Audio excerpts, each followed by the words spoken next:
My name is Lucy, and I am here speaking with Megan about my passion for my community garden. I am in Santa Barbara and am part of the Yananoli Community Garden community, and it's a project of the city. It's a city-owned property, and I have plot number 63. And I have a beautiful neighbor, Estrella, who's in plot 64, and another friend. So we've all become friends together around this gardening plot.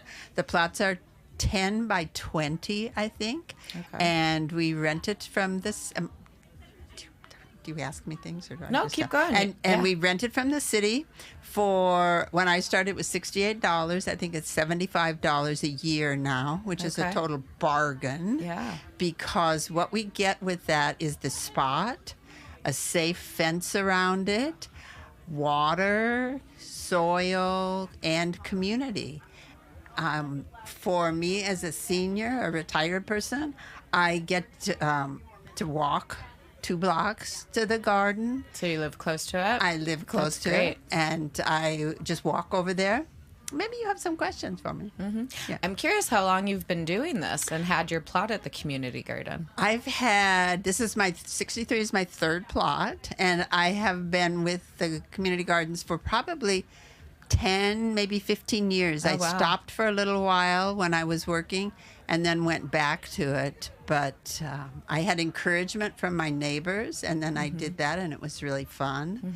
And then when I came back, I got another friend involved, and so we had 2 plots and kind of worked it out, and then now we've moved over to just back to me again on 63. So I don't know why I'm so into 63. 63. Well, it sounds like that's your spot. Yeah, it is. Good. What's your favorite thing to grow? Oh, my goodness. I like to grow zucchini, which is probably a really crazy thing because there's so much zucchini when it grows, and then there's everybody that jokes about hiding the zucchini around for the neighbors. But when it gets growing, and 2 years ago I had a really good stand of zucchini, and that's great. At the moment, I have chard, which is growing beautifully. And it's the best year I've had for chard in like 4 or 5 years. Oh, wow. And I always like beans. I have peas growing, English peas this time, and the chard. Strawberries are always fabulous. They're a little harder to grow, but they're so fun to find.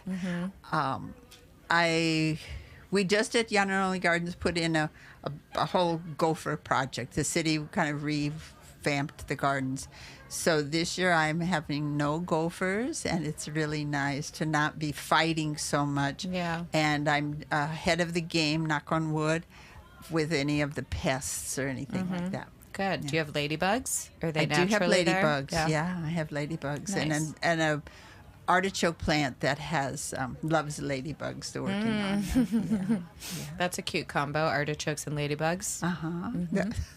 So it sounds like the community building and like friendship, relationship building piece of having the garden with your neighbors and your friends is important to you.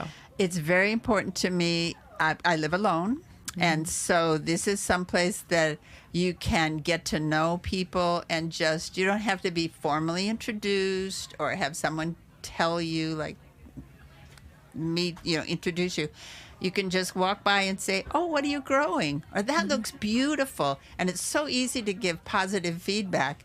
And then people want to know, they're happy to have positive feedback. And if they're having any kind of problem, you might say, "Well, I tried soap and water," or "I tried ladybugs." And then you can help each other out so much.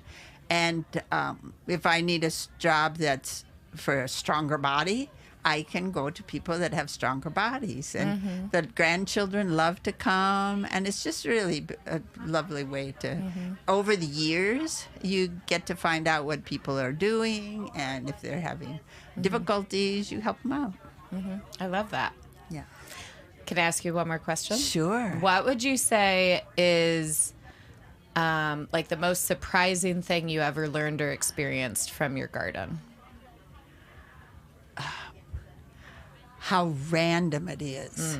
It's always an experiment. You may put in the exact same seeds, to do it the same way.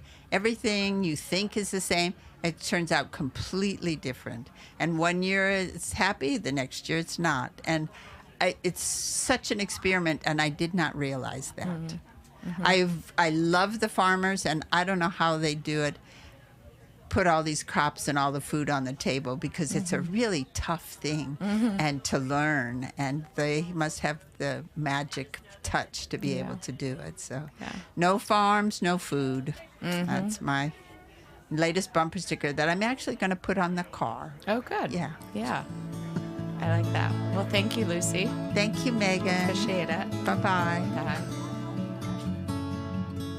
We have all received a gift, an expected or anticipated gift for a birthday, anniversary, retirement. Each time we receive that gift, whether it meets our expectation, we feel something.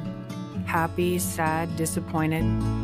The gifts that are unexpected, unconditional, small or large, have the potential of changing the trajectory of a life. Someone pays for your groceries when you're out of money, leaves you a big tip just when you think you can't afford your rent.